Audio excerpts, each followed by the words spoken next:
O Instituto Pensar Agropecuária, criado em 2011, elegeu esta semana a nova diretoria para o próximo biênio. A posse dos novos diretores vai ser no começo do ano que vem. Nós vamos conferir agora um rápido balanço da gestão do atual presidente e as perspectivas da nova titular do Instituto, que é a primeira mulher no cargo. Os detalhes a gente vai falar aqui, direto de Brasília, com o nosso repórter Ricardo Araújo. Boa tarde, Ricardo. Seja bem-vindo. Mulheres na liderança, então?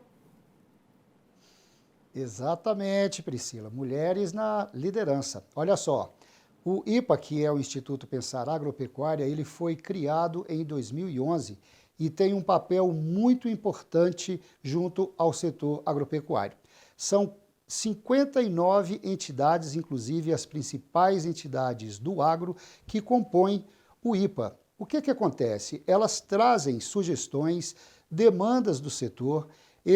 Essas propostas chegam aqui ao Instituto, passam por uma consultoria e são levadas aos parlamentares, que integram a Frente Parlamentar da Agropecuária, a FPA, que funciona dentro do espaço físico do IPA. A partir daí, num alinhamento entre os parlamentares, deputados e senadores, essas propostas vindas lá das entidades, que representam o setor produtivo, chegam ao Congresso Nacional e se transformam em políticas públicas. Vale lembrar que essas propostas apresentadas pelas entidades, elas são levadas também ao Executivo e também ao Judiciário. Nós conversamos com o atual presidente, Nilson Leitão, que é inclusive ex-deputado federal, está há 4 anos no mandato e deve fazer essa transição da presidência já a partir de fevereiro. Nós conversamos com o Nilson Leitão e ele destacou assim, os pontos mais relevantes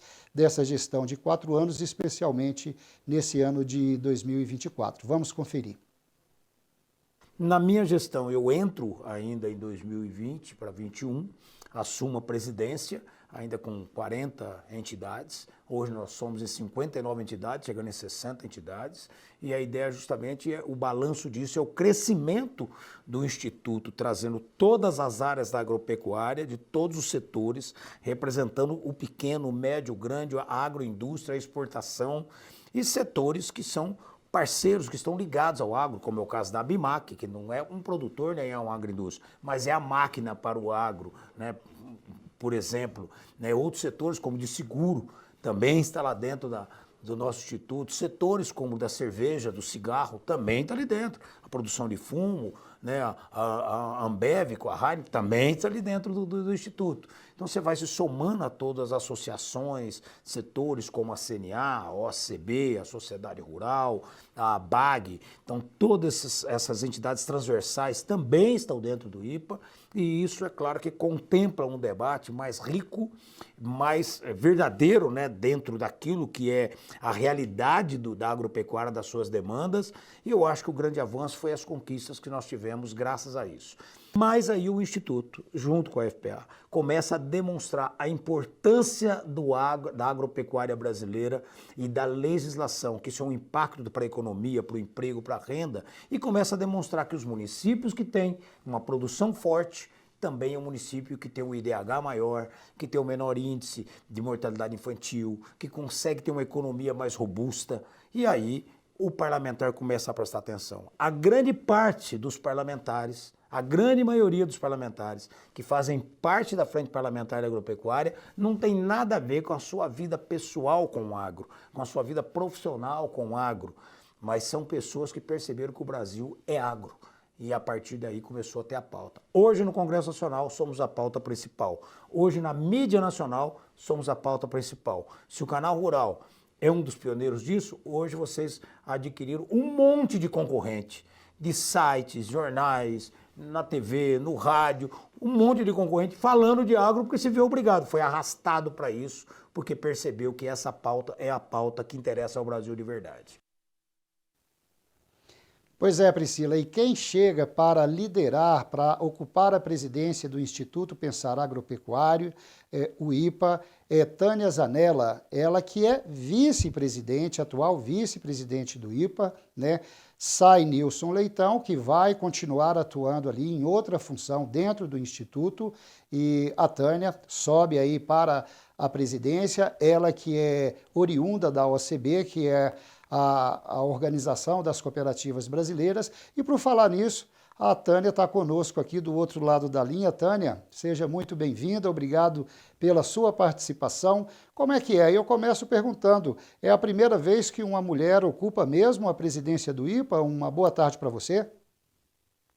Boa tarde a todos os ouvintes aqui do nosso canal Rural.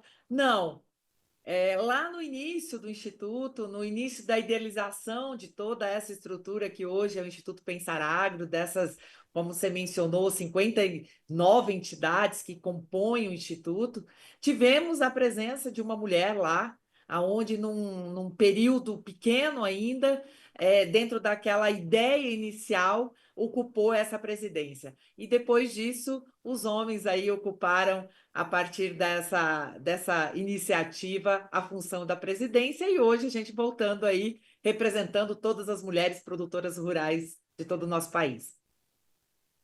Agora a gente sabe, né, que são prioridades muito importantes de entidades altamente representativas do setor agropecuário, que com certeza contribuem com propostas relevantes para o setor.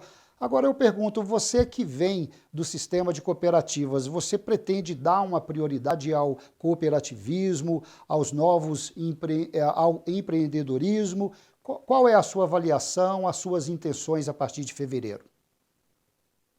Eu acredito que o primeiro desafio que vai ser colocado, e talvez por eu vir do cooperativismo, onde a gente tem não só o setor agrícola, mas 7 ramos de atividade, seja a convergência, né? Seja buscar convergência, alinhamento dos temas. E aí nós temos diversos e grandes temas ainda que a gente precisa enfrentar, não só finalizando o ano deste ano. Ontem, inclusive, foi uma prestação de contas da FPA do ano de 2024, mas iniciando um ano também de 2025 com grandes desafios pela frente. Não acredito que terá necessidade de trazer essa priorização para o cooperativismo. O cooperativismo é muito bem posicionado, sob o ponto de vista não só do agropecuário, mas de todos os setores. Tem uma presença política grande também pela frente parlamentar do cooperativismo no Congresso Nacional, que faz muita convergência com a FPA, e o cooperativismo ele vem a se somar. Eu acho que essa é a nossa função principal, de dar, sim, esse respaldo, esse reconhecimento ao cooperativismo. A minha chegada à presidência do IPA, eu entendo também como um reconhecimento a tudo que o cooperativismo agrícola tem feito pelo nosso país, um cooperativismo extremamente tradicional, que tem ocupado em várias aí atividades o seu protagonismo, mas a nossa prioridade dentro do Instituto Pensar Agro é o setor agropecuário. O cooperativismo, ele é um complemento, ele é parte disso, e com certeza pode colocar toda a sua experiência, toda a sua boa prática a serviço de todo o setor. Tá certo então, Tânia. A gente agradece a sua participação aqui no Mercado Companhia e te deseja boa sorte aí na presidência do Instituto Pensar Agropecuária, tá bom? Volto com você, Priscila. Eu é que agradeço. Eu é que agradeço. Um abraço a todos. Obrigada e parabéns aí a Tânia.